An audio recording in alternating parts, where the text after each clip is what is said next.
Bueno, buenas tardes a todos y todas.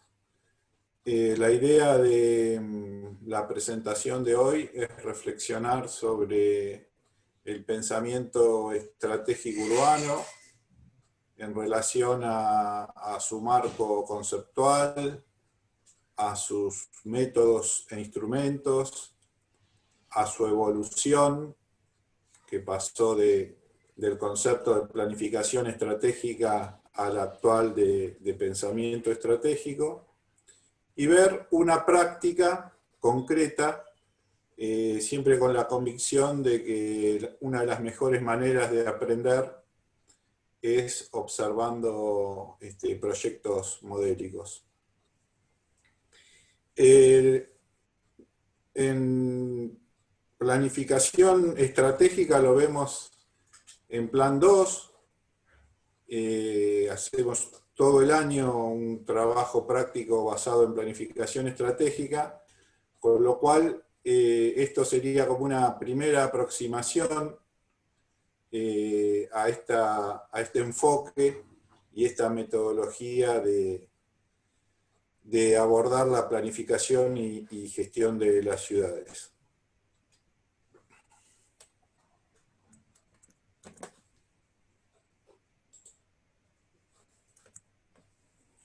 Vamos a comenzar por el marco conceptual.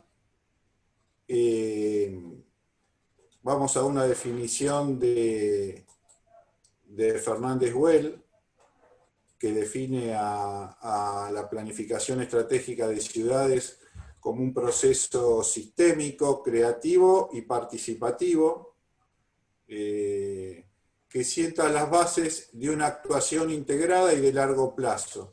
Integrada quiere decir que aborda todas las dimensiones del desarrollo social, económica, ambiental y urbana.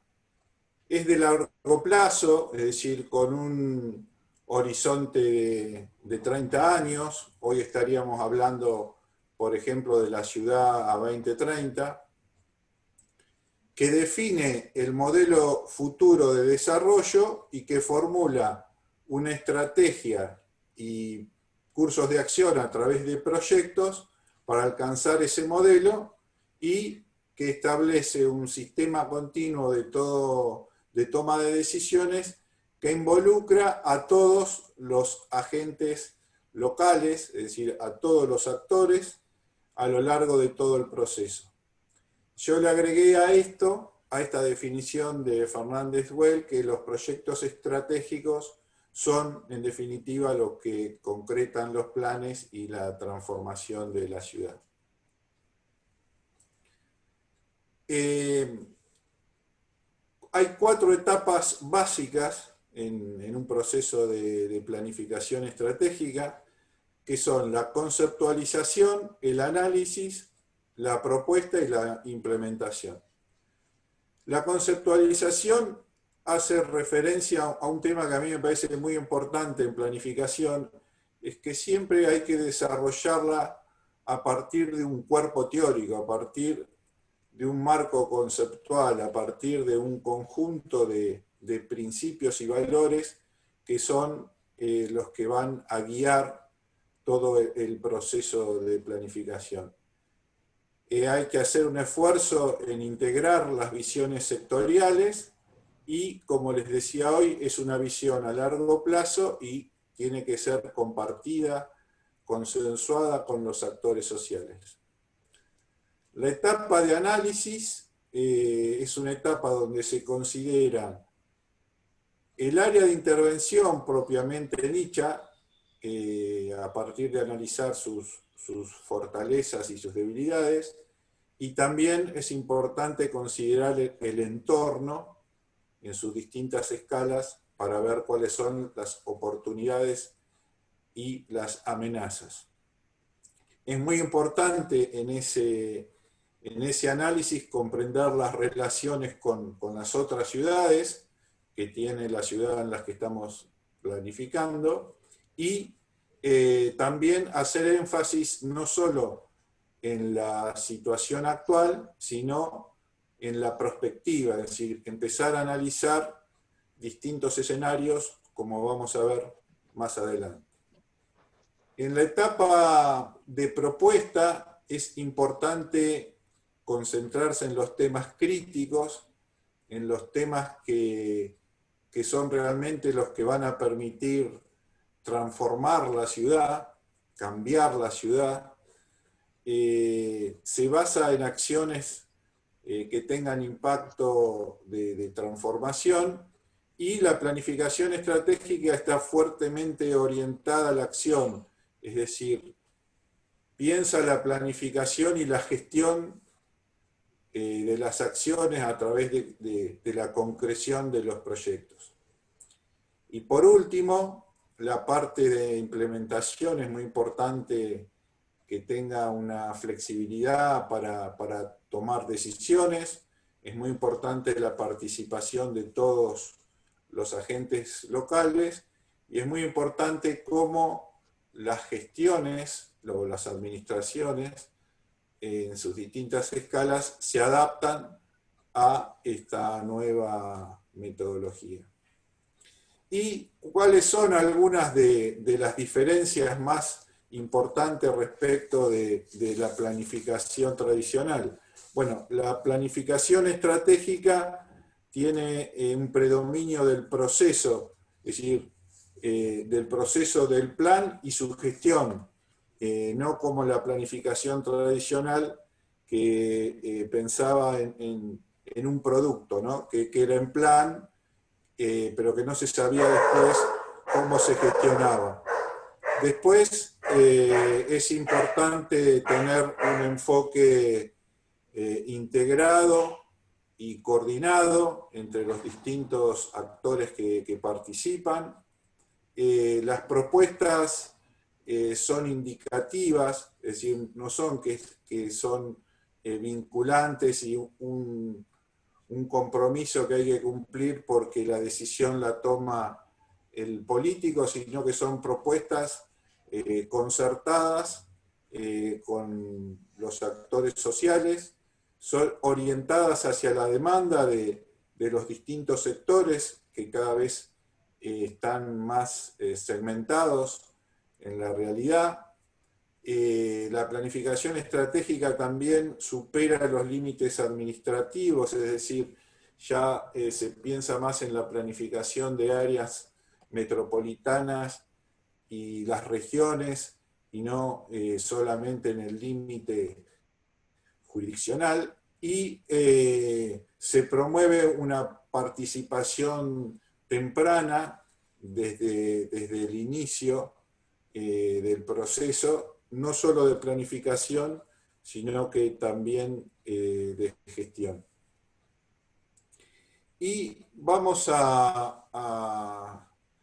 ver este gráfico que surge de la planificación estratégica situacional de Carlos Matus, que permite entender bastante rápido cómo encarar un proceso de planificación estratégica, ¿no? que Matus la llamaba planificación estratégica situacional, y que estaba orientada a la planificación estratégica pública.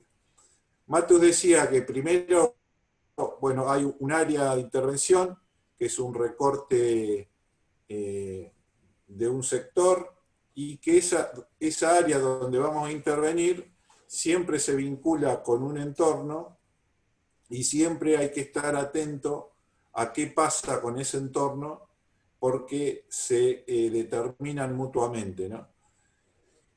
Por otro lado, planteaba que tenemos que hacer un análisis y un procesamiento de la situación actual, y que se supone que con el proceso de planificación vamos a plantear una situación objetivo que va a permitir mejorar toda esta situación actual. Y para pasar de una situación actual a una situación objetivo, se plantean estrategias que se materializan en proyectos. y lo que decía Matus era que esas estrategias van a tener oposición, distintas fuerzas opositoras, que justamente hay que sortear a partir de una estrategia, y esa estrategia se concreta en lo que llamamos los proyectos estratégicos. Respecto a los momentos del proceso de planificación, él no planteaba que había etapas, sino que habían distintos momentos, donde en determinado momento justamente predominaba uno. El primero era el momento de análisis explicativo, después el momento normativo donde se definen los objetivos, el momento estratégico donde se plantea cómo pasar de una situación a la otra, y el momento táctico operativo. Eso es sintéticamente un proceso de planificación estratégica. Vamos a ver algunos métodos e instrumentos. Este es un poco una metodología básica, digamos, de planificación estratégica, pero siempre es importante aclarar que cada metodología debe adaptarse a las necesidades locales, y hay un tema que es muy importante, que es la disponibilidad de información. Es decir, tenemos que tomarlo como una propuesta de alguna manera genérica, pero que después hay que adaptarla a cada realidad local. Comúnmente estos procesos comienzan con lo que Fernández Well llamaba el arranque del plan, donde se preparaba todo el proceso desde el punto de vista organizativo, desde el punto de vista de cuáles eran los actores sociales a convocar, desde el punto de vista de cómo instalar este proceso en la comunidad para que sea realmente un proceso participativo. Después vi una parte donde se caracterizan los modelos actuales de desarrollo, es decir, se hace una caracterización de la situación económica, social, ambiental y urbana, y se pasa a un análisis tanto interno como externo, es decir, externo en el sentido de relación de analizar qué es lo que pasa en el entorno a la ciudad en la que estoy trabajando, y posteriormente se hace una síntesis de ese análisis, comúnmente a través de la matriz DAFO. Después vamos a ver también de qué se trata la matriz DAFO, pero también otras herramientas que son complementarias para hacer esta síntesis del análisis. A partir de ese análisis se formula la visión estratégica, es decir, cuál es el horizonte al que quiero alcanzar, que queremos para la ciudad, y después se desarrollan las estrategias justamente a través de la definición de los programas y los proyectos que finalmente se implementan, y todo eso continuamente se hace una revisión y una retroalimentación de esta fase. O sea, no es una fase, no son fases que se van cumpliendo linealmente, sino que son fases dinámicas que hay que ir retroalimentándolas permanentemente. Y siempre sí, a lo largo de todo el proceso, hay un proceso de gestión, coordinación, participación y comunicación, que es muy importante en los procesos de planificación estratégica. Uno de los instrumentos de análisis más conocidos y utilizados en la planificación estratégica es la matriz DAFO, que lo que hace es relaciona el análisis interno con un análisis externo. En el análisis interno tiene en cuenta las fortalezas y las debilidades, es decir, los aspectos endógenos que son positivos para el desarrollo y los aspectos que son negativos para el desarrollo. En el análisis externo se tienen en cuenta las oportunidades y las amenazas que son del sector exógeno al territorio, cuáles son los aspectos positivos y los aspectos negativos. Y del cruce de esta relación, acá se listan las fortalezas y las debilidades. Comúnmente se ponen en principio cuáles son las principales fortalezas y las principales debilidades, y acá se listan las principales oportunidades y las principales amenazas, y del cruce lo que nos permite hacer es pensar estrategias que nos permitan maximizar los aspectos positivos. En este caso son dos, porque es un cruce de fortalezas internas con oportunidades. Ahora también, cuando tenemos en este caso debilidades, hay que pensar estrategias para minimizar la debilidad, en este caso interna, pero maximizando la oportunidad que es externa.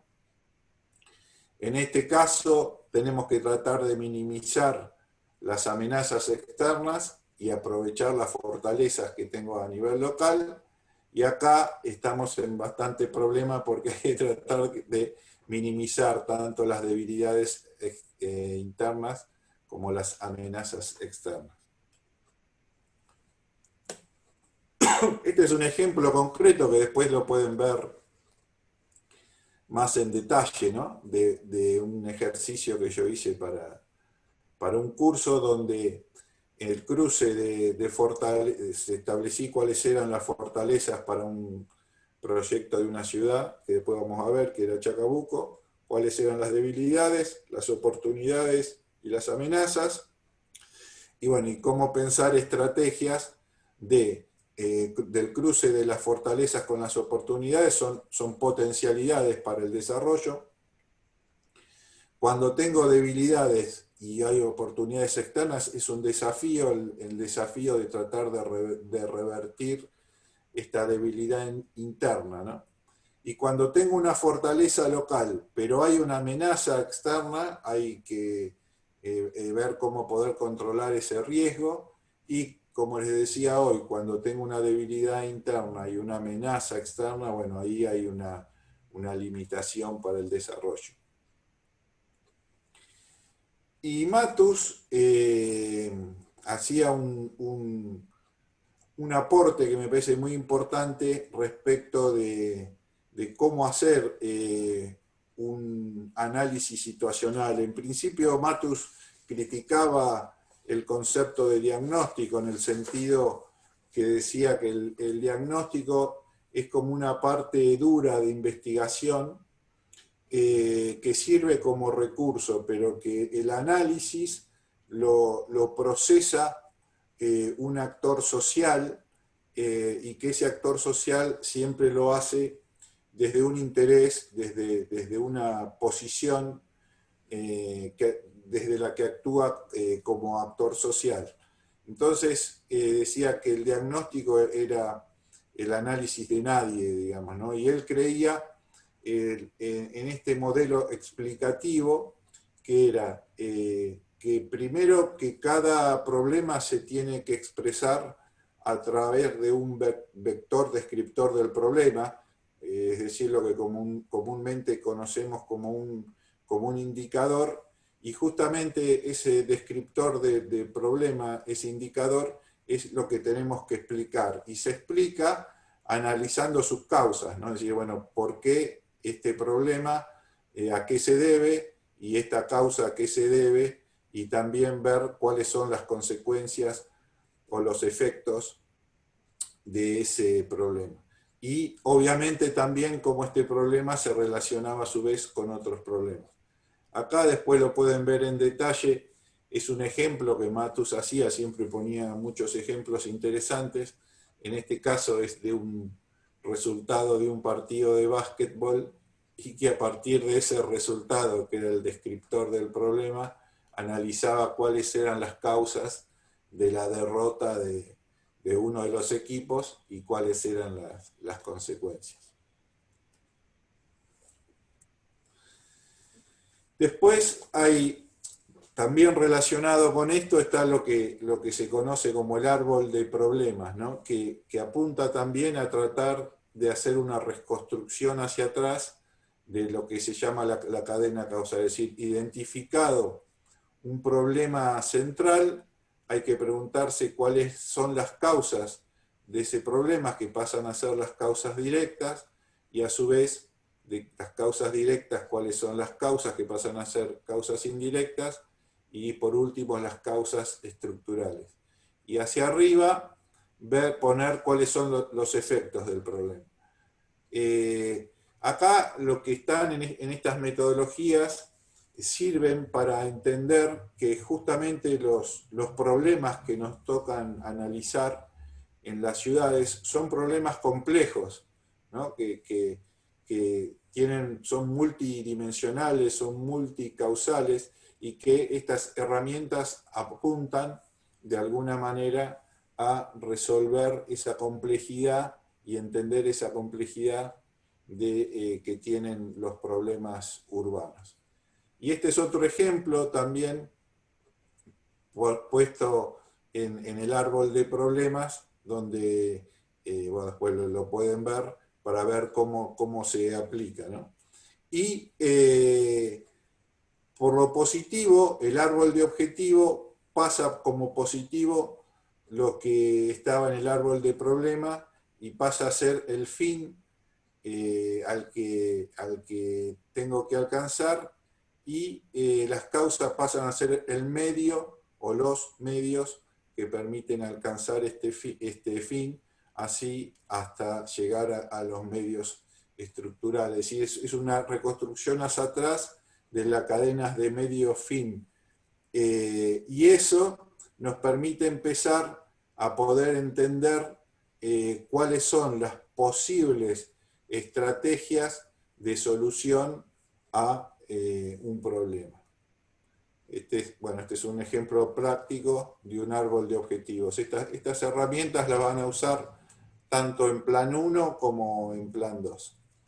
Y también se complementa con estos instrumentos el marco problemático, que un poco integra esto que venimos viendo de lo que planteaba Matus y lo del árbol de problemas, nada más que intenta relacionar varios conflictos, o sea, define un marco, un límite de un área problemática, identifica cuáles son los conflictos más importantes, trata de establecer cuáles son las relaciones entre esos conflictos y también la cadena causal de esos conflictos.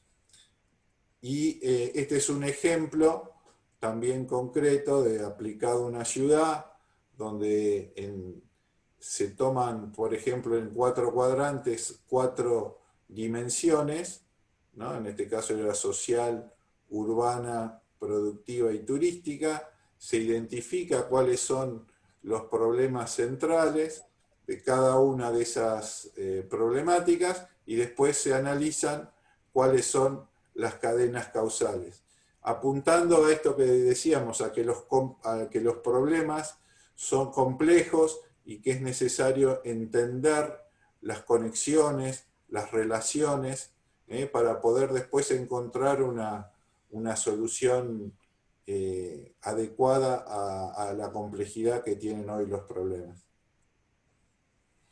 Y una vez que analizamos la situación actual, tenemos que empezar a analizar la situación futura, y eso se hace a partir del análisis de escenario, ¿no? O sea, construir a partir del escenario actual, o sea, del análisis que se hizo, una hipótesis del comportamiento del área de intervención, pensar una hipótesis de comportamiento de la situación futura del área que me toca intervenir sin intervención.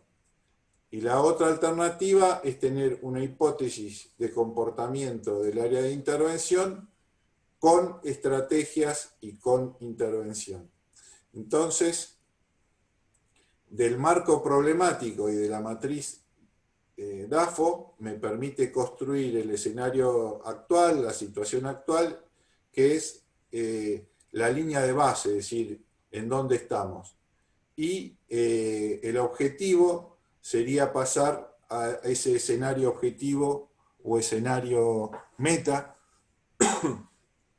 que se puede pensar en un escenario deseable, que es hacia donde queremos ir, y un escenario posible, que sería hacia dónde podemos ir, ¿no? Ahí entra una variable de cómo analizar lo que es viable, ¿no? Y para pasar de esta situación actual a ese escenario objetivo, ya tenemos que pensar cuáles son las estrategias de intervención que elegimos para poder ir en esta dirección. Y un instrumento muy importante es el tema de los indicadores. Porque los indicadores son los que nos permiten medir y verificar tanto el escenario actual, es decir, la línea de base en que tenemos las distintas problemáticas de nuestra área de intervención, tener indicadores de la situación objetivo a la que yo quiero llegar, ¿no? En este caso, es un análisis de escenario de las emisiones de gases de efecto invernadero, que es un tema muy importante porque es el que determina el calentamiento global y el cambio climático. Entonces, en este caso, fíjense, se midieron las emisiones, esto es para una ciudad del interior de la provincia de Buenos Aires.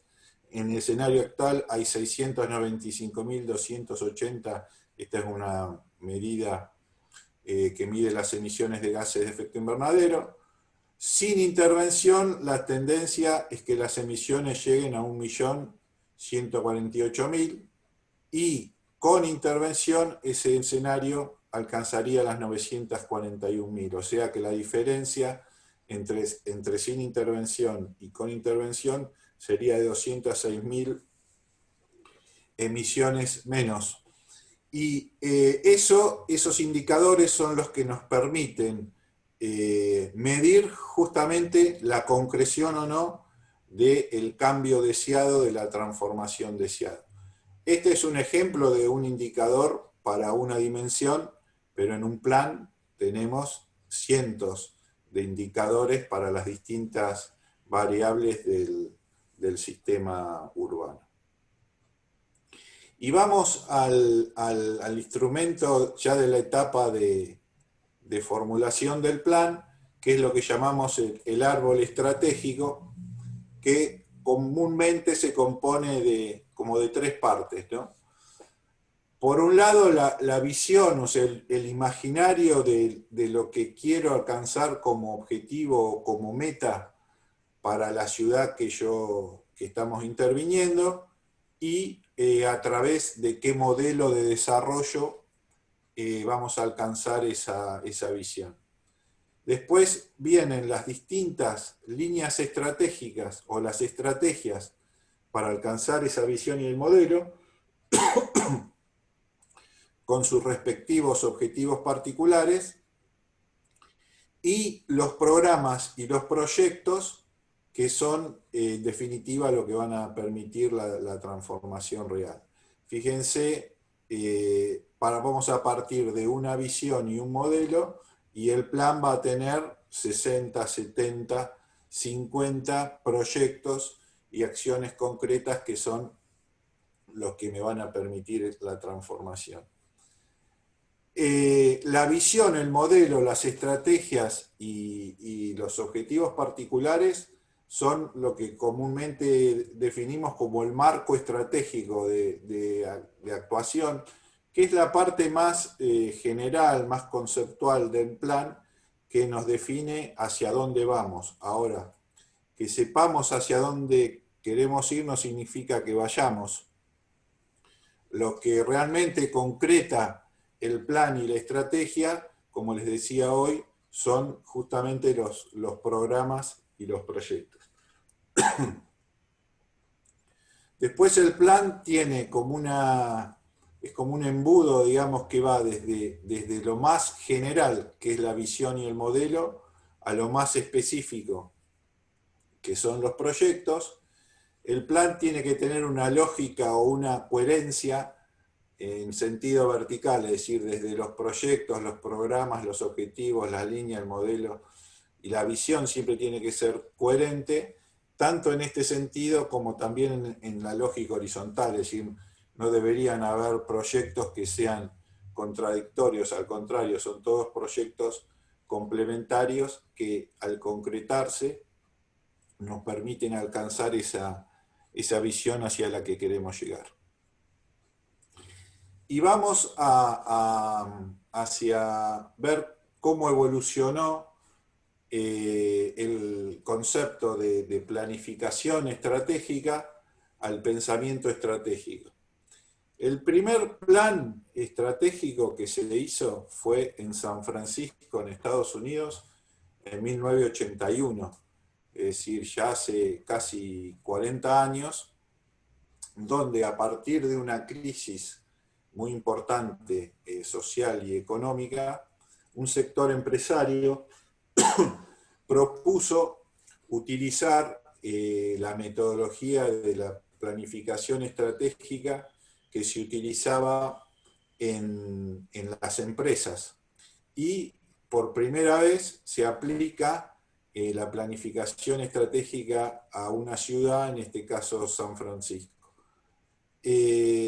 Rápidamente las ciudades más importantes de Norteamérica empezaron a tener sus planes estratégicos y más o menos hacia fines de los 90 distintas consultoras llevan la planificación estratégica a España, donde la ciudad que por ahí es la más que mayor tomó, con mayor decisión tomó el tema de la planificación estratégica fue Barcelona, pero también distintas otras ciudades.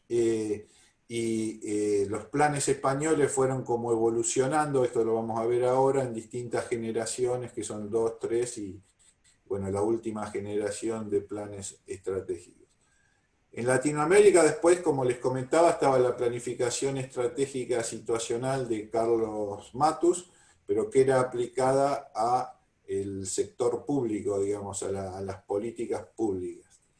Y los planes españoles tuvieron una gran influencia en Latinoamérica, por eso se habla del modelo de Barcelona, fundamentalmente a través de una organización que se llamaba CIDEU, que es una red de ciudades de desarrollo estratégico urbano, que son ciudades iberoamericanas, donde se le entendía como un espacio de transferencia y aprendizajes sobre el concepto de la planificación estratégica. Y el primer plan en Latinoamérica que se aplica es en Río de Janeiro.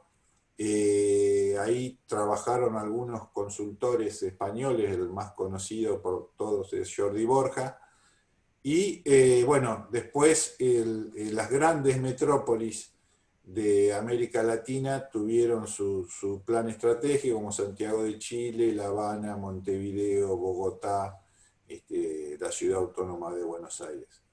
En nuestro país, los primeros planes así conocidos, estamos hablando del 93, fueron en Rafaela, Córdoba y Rosario, que fueron ciudades, digamos, las pioneras. Y en el 2004, y después se plasmó en el 2008, también se empezó a planificar el ordenamiento y desarrollo urbano a través de lo que se conoció como el Plan Estratégico Territorial en sus distintos avances. Este es el caso de la cronología de la planificación estratégica en Barcelona. Fíjense que en Barcelona hay toda una tradición desde 1987, en que se creó la Asociación del Plan Estratégico Barcelona, hasta hoy, que se está trabajando en el tercer Plan Estratégico Metropolitano de Barcelona, se crea en esta herramienta, ¿no? En esta época, en el 86-87, Barcelona entraba a la Comunidad Económica Europea y tenía, además de una crisis social y económica importante, ese desafío de cómo una ciudad se insertaba en un nuevo mundo globalizado, ¿no? Y en una región que era Europa homogénea. Entonces, la mejor manera que encontraron para ese desafío fue a través de realizar un primer plan estratégico. Después, cada 4 años aproximadamente, se hacía una revisión del plan y se hizo el segundo plan, y en el 99 el tercer plan. En los primeros planes, lo que en ese momento más destacamos de estos procesos de planificación y lo que más llamaba la atención era el fuerte liderazgo de la gestión de la alcaldía de Barcelona y cómo los actores sociales colaboraban y participaban de ese proceso. Después, los planes, en esta segunda etapa del segundo y tercer plan, ahí había toda una preocupación de cómo concretar, el desafío de cómo ejecutar los planes estratégicos. Y la tercera generación de planes está marcada porque a partir de ahí se empieza a planificar el Barcelona metropolitana, es decir, es un área metropolitana compuesta por 36 municipios y tomaron la decisión de dejar de pensar el desarrollo de Barcelona solo, sino en pensar en el desarrollo de toda la región. Es muy importante porque a su vez eso fue acompañado por la creación de distintos mecanismos que permitan garantizar y crear un gobierno metropolitano, es decir, en el 2009 se crea el consorcio del área metropolitana de Barcelona y en el 2011 se constituye la administración pública del área metropolitana de Barcelona, que tiene un gobierno metropolitano. Para nuestro caso, por ejemplo, que tenemos nuestra área metropolitana, ustedes piensen de que no solo no hay un gobierno metropolitano, sino que no hay las mínimas pautas de coordinación de la acción entre todos los municipios que integran el área metropolitana. Y también en escala metropolitana hacen un primer plan y más o menos cada 4 años hacen una revisión. Ya en el 2014 se lanzó el tercer plan estratégico y ahora están en la construcción de este documento que se llama Barcelona del Mañana, Compromiso Metropolitano 2030, que bueno, se plantea a dónde quiere llegar el área metropolitana de Barcelona y pensado estratégicamente. Este es el caso del Barcelona del Mañana, el compromiso metropolitano. A mí siempre me gusta ver qué es lo que están pensando, no para tomarlo, sino justamente por ahí para adaptarlo, para ver cuáles son nuestras necesidades, ¿no? Se basa en estas 6 grandes líneas estratégicas, que es la cohesión social, la emergencia climática que nos atraviesa a todos, el modelo de gobernanza, es decir, cómo se gestiona el desarrollo, el modelo económico, la proyección exterior, o sea, siempre Barcelona tuvo una preocupación por cómo se inserta no solo el ayuntamiento, sino la región en el mundo globalizado, y la cultura, la innovación y la educación. Y ahora están trabajando en esta reflexión y actualización colectiva de todos estos temas. Movilidad sostenible, infraestructura, transición energética, modelo alimentario, bueno, son un montón de temas que es interesante ver qué es sobre lo que están reflexionando y y pensando, ¿no? En el caso de Argentina, el proceso de planificación estratégica, bueno, vino influenciado, como decíamos, por los planes españoles, por el caso de Río de Janeiro, y yo creo que la gestión que más tomó la planificación estratégica como herramienta de transformación de la ciudad fue Rosario, gobernado por el socialismo, en ese momento Hermes Wiener, que falleció hace poquito, tuvo un gran liderazgo y se propuso hacer un plan participativo que en ese momento era novedoso porque no muchos sabíamos de qué se trataba, digamos, estaba el antecedente justamente del plan estratégico del Barcelona, del primer plan, pero bueno, hubo que capacitar a los profesionales que trabajaron en ese proceso, y después, a los 10 años de ese proceso, se pensó y se definió el plan estratégico Rosario Metropolitano, es decir, similar al proceso de Barcelona, empezó a pensar el desarrollo ya no solo en el límite administrativo del municipio de Rosario, sino en toda la región metropolitana. Y después otro aporte que hace muy interesante Rosario es que va complementando con distintos planes sectoriales, ¿no? Tiene un plan de movilidad, un plan ambiental, un plan urbano, ¿sí? Planes, siempre la planificación estratégica, ya sea integral o sectorial, acompañó el proceso de desarrollo de la ciudad. Y así en el 2018, en una de las últimas así decisiones importantes de la gestión de la anterior intendenta, que fue Mónica Fein, desarrollaron el plan estratégico Rosario 2030. Después es interesante también que tengan en cuenta a nivel nacional la política de desarrollo y ordenamiento territorial. También utilizó como instrumento el Plan Estratégico Territorial Argentina, ¿no? Que tuvo 4 avances, ¿no? El más importante, creo yo, el fundacional, fue el PET 1 en el 2008, y bueno, y después tuvo distintas evoluciones en el 2015, y el último fue en el 2018, que fue una especie de refrito, digamos, de lo que se había hecho anteriormente. Pero bueno, yo creo que es muy importante que esta visión estratégica del desarrollo urbano territorial en Argentina tenga continuidad, porque tenemos muchos desequilibrios y mucho por hacer, ¿no?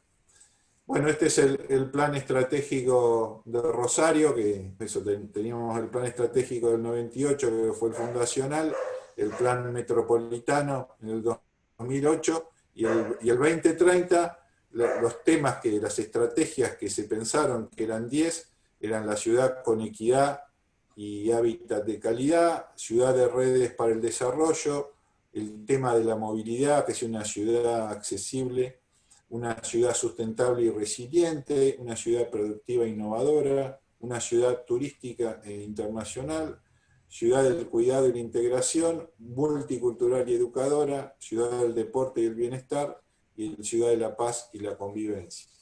Después tenía una plataforma de proyectos que estaba por desarrollar, no sé si el actual intendente lo está desarrollando, y después también una vinculación del plan con lo que se conoce como los Objetivos de Desarrollo Sostenible y la Agenda 2030.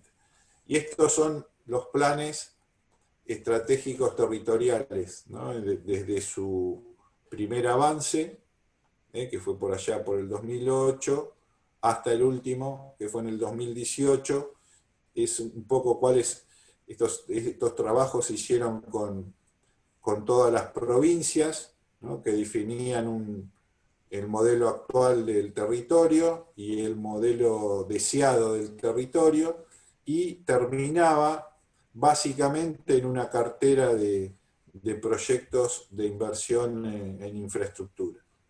Y vamos a cómo evolucionó conceptualmente el pensamiento estratégico, ¿no? La primera evolución en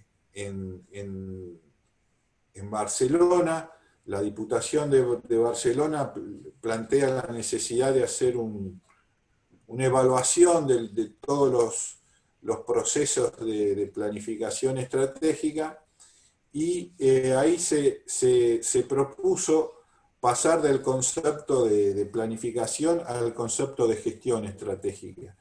Que el concepto de gestión estratégica implicaba tener una estrategia territorial, es decir, tener un proyecto para el territorio, pero a su vez tenía que tener la gestión relacional, es decir, las redes de los actores sociales que la permitan concretar. Es decir, no basta solo con tener la estrategia, sino que además hay que tener una red de actores sociales que lo lleven adelante. Y era muy importante entender al plan como un proceso que se inicia en el plan, pero que continúa en la gestión. Esto también hacía mucho hincapié Matus, ¿no? Plan y gestión son dos cosas que hay que pensarlas simultáneamente.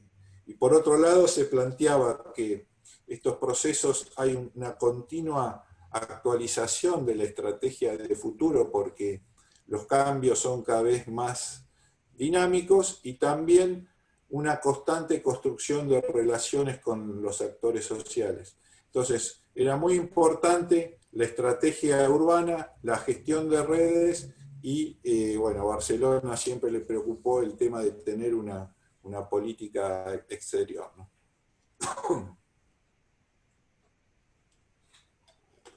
La segunda evaluación la hace en este caso el CIDEU, y acá yo planteo, se pasa del concepto de planificación a poner un poco el acento en el proyecto estratégico. Por eso planteaban que un plan significa proyecto. O sea, más que un gran plan de una gran cantidad de proyectos, poner el acento en un número corto de proyectos, pero que sean de gran impacto y que sean proyectos transformadores de la realidad. Para eso proponían acordar rápidamente los temas claves y cuál era la visión estratégica sobre el futuro, y hacer planes no tan grandes e integrales y demasiado abarcativos, sino preocuparse por esos temas que realmente nos van a permitir transformar la realidad. Después hacían mucho hincapié también en cómo esa propuesta se territorializaba, es decir, se plasmaba en proyectos concretos en el territorio, y obviamente rescataban la importancia de que esos procesos se alcancen consensos y acuerdos. Y la última evolución, que es la del pensamiento estratégico urbano, lo que plantea es que hay una relación dialéctica entre pensamiento, plan y proyecto, ¿no? Que son las 3P. El pensamiento estratégico es esa reflexión que nosotros tenemos que tener sobre el largo plazo para poder reconocer cuáles son las tendencias, pero que nos permita actuar en el corto y mediano plazo, siendo coherente con ese desarrollo más de largo plazo. Es decir, entender dónde estamos ahora, pero también tener la capacidad de anticiparnos a las tendencias para definir estrategias y acciones.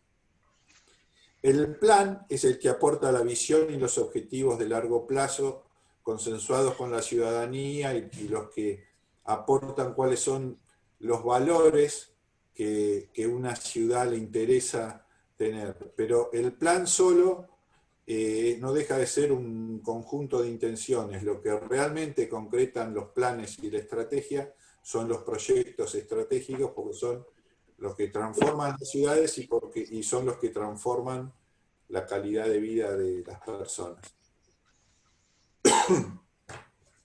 Y por eso decían también que los planes a largo plazo requieren de proyectos a corto. Los proyectos son los que le dan credibilidad a los planes y son los que la ciudadanía, en definitiva, percibe y valora porque son los que les permite cambiar su calidad de vida. Si un plan no se transforma en acciones que no afectan la calidad de vida de las personas, no tiene demasiado sentido. Y vamos ahora, para ir terminando con el pensamiento estratégico urbano, algunos principios y valores y aprendizajes que tuvieron en la gestión del CIDEU dos amigos que tuve la suerte de compartir dos cursos de posgrado sobre pensamiento estratégico urbano, que son Maravillas Rojo y Pedro Acevillo, y trabajaron 15 años con todas las ciudades iberoamericanas en estos procesos y les permitió hacer una serie de reflexiones y de rescatar aprendizajes de ese proceso que yo los voy a compartir con ustedes. Este libro que ustedes ven acá, Aprender con las ciudades, lo donamos a la biblioteca, está en la biblioteca de la facultad para aquellos que lo quieran consultar para cuando se pueda. El primer principio dice pensar la ciudad para no condenar a la ciudadanía a la improvisación. Es decir, las ciudades que piensan su futuro con proyectos estratégicos y con concurrencia de todos los actores sociales y con una gobernanza adecuada, son las ciudades que van a ser capaces de transformarse para mejorar la calidad de vida de los ciudadanos. Ahora, ustedes saben que hay muchas ciudades que no piensan su futuro y que por ende condenan a la ciudadanía a padecerlo, y esto es común en muchas de nuestras ciudades y que determinan, bueno, la pobreza, la profundización de las desigualdades, la inacción hasta el cambio climático, etcétera, etcétera. Entonces es muy importante poder pensar la ciudad con y para la ciudadanía. El segundo principio dice, la calidad de vida es una cesta de valores compartidos con y para la ciudadanía. Comúnmente la calidad de vida es como un término que no está demasiado definido, que alude a cierto bienestar, pero que no se sabe bien qué es. En este caso, lo que plantean es que la calidad de vida es un conjunto de valores que tiene que ser medibles y que esa calidad de vida tiene que ser compartido con la ciudadanía a través de un proceso de consenso que diga, bueno, estos son los valores que esta ciudad quiere para su futuro y esos valores son los que guiarán todo el proceso de formulación y de implementación del proceso. Y así establecieron un conjunto de indicadores para los temas más importantes que hacen a la calidad de vida, como es la salud, la vivienda, la alimentación, el empleo, etc. Bueno, el tercer reflexión, esto ya lo vimos, pensamiento, plan y proyecto son las tres palancas de la estrategia urbana. El pensamiento, que es el que permite reflexionar y explorar cuáles son los desafíos futuros, es decir, poder adelantarnos a las tendencias, y eso es lo que hace que podamos actuar en el corto y mediano plazo, pero siendo coherente con el largo plazo. El plan, que es el que da el marco estratégico y los instrumentos de participación y concertación con la ciudadanía, el que respeta esos valores consensuados con los actores sociales, y los proyectos estratégicos, que son los que concretan la estrategia y son los resultados tangibles del plan y son los que le permiten a la gente cambiar su calidad de vida.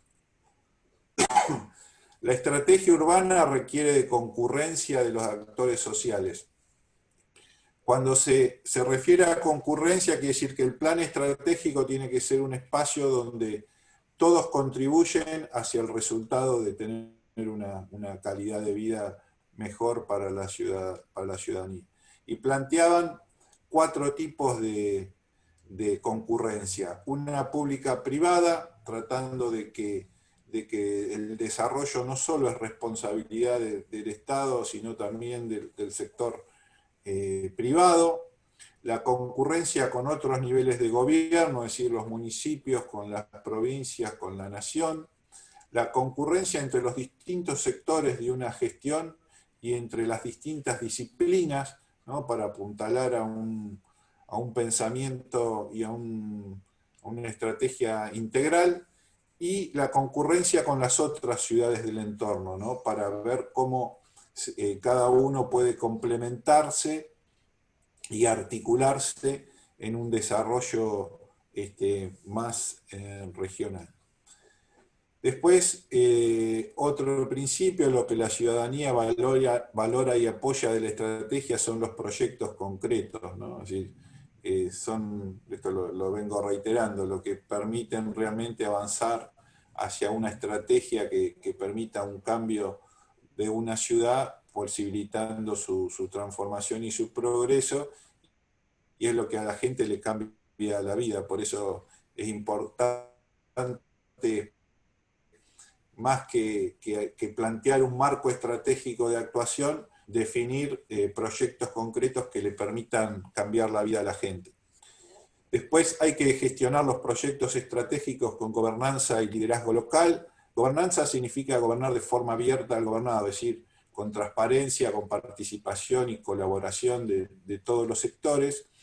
Y esa construcción colectiva, que es un plan, plantea fortalecer todas las redes sociales que hay en el territorio y reforzar el liderazgo local, en el sentido que el intendente o el alcalde sea el que organice y permita canalizar toda esa colaboración y aporte de todos los actores sociales en la construcción de un futuro mejor.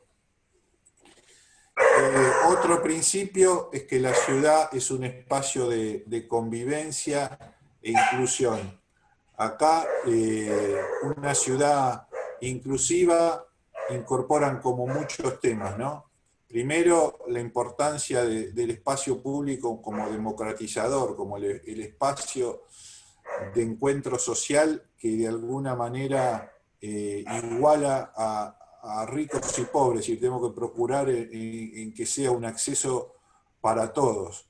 Incluye también una mirada femenina, en el sentido de que se tengan en cuenta todas las necesidades y condiciones particulares que requieren las mujeres, y que participen a su vez en el diseño de todos estos procesos de transformación de la ciudad. También una ciudad inclusiva es amigable con las personas mayores, con los niños, tiene que garantizar las oportunidades de acceso a educación, salud, empleo y trabajo para todos, y es la que debe fortalecer y mejorar los asentamientos informales. El espacio público es un componente muy importante de la ciudad, porque es el espacio de la interacción social donde compartimos con la ciudadanía. La piel de ese espacio público es el paisaje urbano, que es importante cuidar y gestionar integralmente, como vemos en estos casos del Paseo San Juan de Barcelona, ¿no? Donde se genera un ámbito muy propicio para la apropiación social, y uno de los problemas graves que tenemos en nuestras ciudades es que el 80% del espacio público ha sido ocupado o secuestrado por el automóvil, privatizando su uso. Entonces, una de las acciones que promueven que tenemos que recuperar el espacio público para las personas. Otro principio es que apostamos por ciudades densas con usos mixtos del suelo, es decir, ciudades compactas que en el tema del crecimiento urbano procuran que crezcan hacia adentro las ciudades, ya sea o por densificación o por renovación de sectores y completamiento, desalentando lo que comúnmente pasa en nuestras ciudades latinoamericanas, que es la expansión de baja densidad, y proponiendo un urbanismo denso y de usos mixtos, ¿no?, que facilite el acceso de todos los sectores a los bienes y servicios que necesita la ciudadanía. Y el último principio es el de la movilidad sostenible, que da prioridad al peatón, ¿no? El paradigma de la movilidad se está cuestionando fuertemente, ¿no?, en el actual paradigma que se basa en el automóvil particular a combustibles fósiles y que es muy ineficiente y tiene muchos costos desde el punto de vista social, ambiental y económico también. Y proponer un nuevo modelo de movilidad que dé prioridad al peatón, a los ciclistas y al transporte público, y donde el objetivo no sea moverse, sino acceder a las oportunidades urbanas. Y ahí hay muchas estrategias, como son la de pacificar el tráfico, es decir, no tener un tráfico a más de 30 kilómetros por hora, mejorar el transporte público de pasajeros, promover la intermodalidad, la integración tarifaria, y todos temas que requieren un cambio cultural, ¿no?, porque tenemos en nuestra sociedad de consumo, pensamos que el automóvil es como el símbolo de no sé qué, digamos, de la realización de las personas, y entonces cuanto más grande es el auto, más estatus social, y bueno, repensar todas esas cuestiones culturales que traemos para pensar en una movilidad más sostenible. En realidad yo acá sinteticé 10 de estos principios y valores, pero van a encontrar en el libro 20, era solo para que tengan un pantallazo de cuáles son los principios y los pensamientos del pensamiento estratégico urbano. Y ahora quiero que vean rápidamente un buen, no es una buena, es un buen ejemplo, creo yo, que es un plan estratégico urbano territorial de Chacabuco, para que vean una experiencia concreta. Es un trabajo que compartimos con Claudia Rodríguez, que tuve el gusto de compartir esta experiencia, que fue publicada, digamos que iniciamos un proceso de planificación estratégica que partió de definir un marco conceptual y un conjunto de valores. Esto me parece estratégico, digamos, en cualquier proceso de planificación siempre tenemos que partir de ese marco teórico, conceptual, que nos va a guiar a lo largo de todo el proceso. Después hicimos un análisis de la situación, identificamos las problemáticas, formulamos escenarios. Eso nos permitió formular la visión estratégica a partir de la identificación de los objetivos. Formulamos el plan, desarrollamos las estrategias con programas y proyectos, y después priorizamos algunos proyectos y los desarrollamos a los que se conoce como perfil avanzado de proyecto. Digamos, comúnmente un proyecto se desarrolla a nivel de idea-proyecto, se desarrolla a nivel de prefactibilidad, de factibilidad o diseño ejecutivo. Esta era como la primera instancia de desarrollo de los proyectos. Y estos son los grandes 8 problemáticas que nosotros reconocimos y analizamos, que tenían que ver con patrones de crecimiento insustentable, con una desigualdad del desarrollo entre centro y periferia, una desigualdad del desarrollo territorial entre las localidades y la ciudad cabecera, déficit de espacio público y desigualdad de espacio verde por habitante. Planteamos una movilidad urbana insustentable, déficit de vivienda con problemas de tenencia, desigualdad de riesgo social frente a desastres y un marco institucional y legal desactualizado. Entonces, la situación objetivo, lo que hacíamos era pasar como positivo todo eso y pasábamos a la situación superadora 2030, ¿no? Y para pasar de esa situación a la situación objetivo, planteamos estas 6 estrategias, que era la equidad territorial, la ciudad inclusiva, el espacio público de calidad, la movilidad sostenible, la sostenibilidad ambiental y una nueva gobernanza urbana. Bueno, y esto es lo que hoy les comentaba de un árbol estratégico del plan, ¿no? Planteamos una visión, un modelo, 6 líneas estratégicas y cada línea con sus programas y sus proyectos, que ahora vamos a ver rápidamente, ¿no? Terminamos en total al final con 66 proyectos.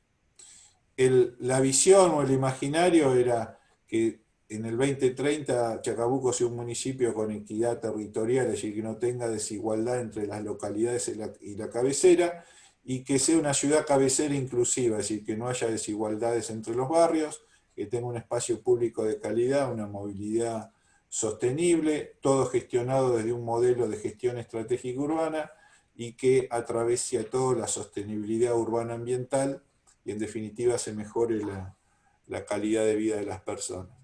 Este era el modelo que proponíamos: un crecimiento urbano sostenible, una ciudad compacta, espacio público de calidad, movilidad urbana sostenible. Bueno, este era el modelo con el cual consideramos que íbamos a alcanzar esa visión. Planteamos estas 6 estrategias, cada estrategia tenía su propio objetivo. Y vean esto, ¿no? Bueno, para alcanzar esa estrategia teníamos, por ejemplo, un programa de mejora de la conectividad del partido, que tenía un tren y ferrobús entre localidades. La que ven en rojo son los proyectos que desarrollamos a nivel de perfil avanzado. Todos estos proyectos tenían que ver con la conectividad del territorio, ¿no? Después había un plancito para cada localidad, que una era O'Higgins, otra era Rawson y otra era Castilla, cada una con sus proyectos. Después la estrategia 2 de ciudad inclusiva, que trataba de que haya igualdad de derechos y oportunidades para todos los ciudadanos. Había un plan de barrios, que tenía un programa de agua potable y saneamiento, que tenía distintos proyectos de ampliación de la red de agua y de cloacas, y también acondicionamiento de una planta depuradora, otro programa de infraestructura con obras de gas, pavimentación y alumbrado público, todo el tema de vivienda, regularización urbana y dominial a través de la mejora integral de distintos barrios que no estaban en buenas condiciones, que era el barrio La Construcción, Los Misioneros, Misioneros 2, el barrio San Cayetano, un plan techo digno de 272 viviendas, 2 escuelas para mejorar el tema de la educación.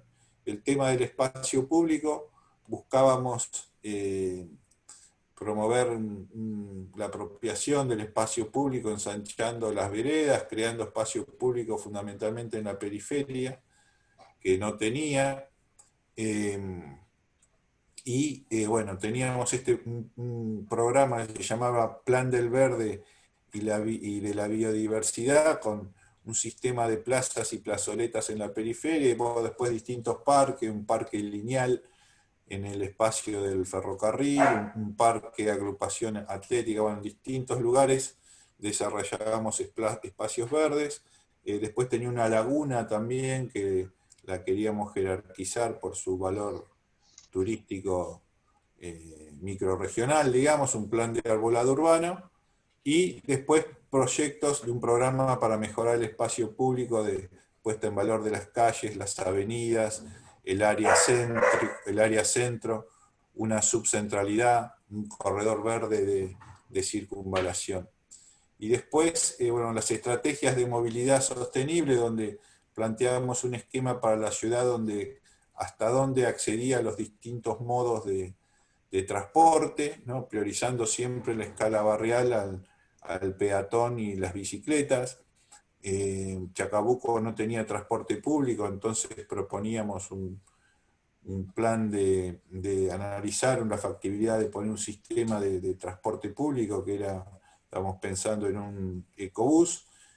También obviamente en desarrollar un plan de movilidad y seguridad vial, y otro plan de equipamiento e infraestructura segura para los usuarios, que era el tema de armar una red de ciclovías, armar una circunvalación para el tránsito pesado, para que los camiones no se metan adentro de la ciudad.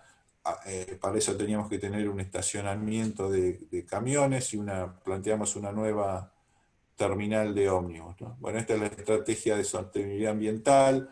Nos preocupaba mucho que Chacabuco tenía un basural a cielo abierto, entonces planteamos un plan de gestión integral de residuos, donde bueno, esos residuos se puedan reutilizar como energía.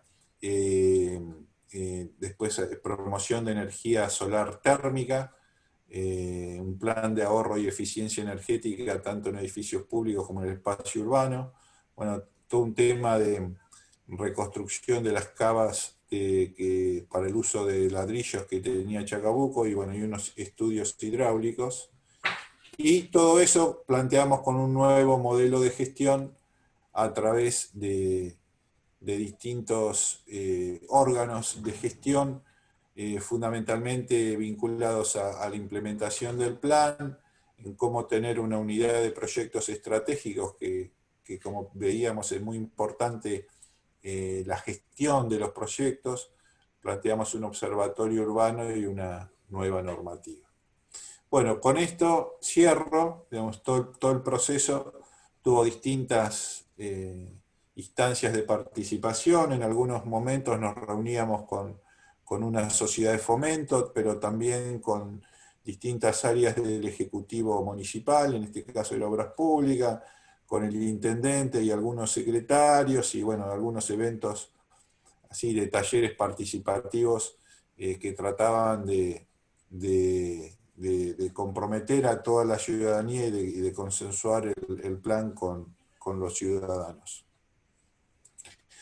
Bueno, hasta aquí la teórica.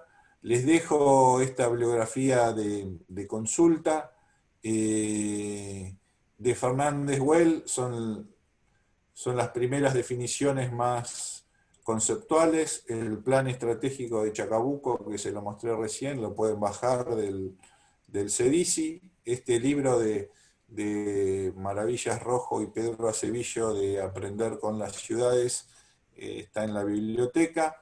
Y después pueden visitar dos sitios que son interesantes, como el Centro Iberoamericano de Desarrollo Estratégico Urbano, que tiene un banco de proyectos estratégicos muy grande, muy interesante, para que ustedes puedan ver, no para copiar, sino para ver de todo eso que se puede aprender, ¿no? Y el Plan Estratégico de Barcelona, que también tiene un sitio muy interesante donde van a encontrar este documento que yo les comentaba. Nada más, muchas gracias. La teórica la vamos a subir a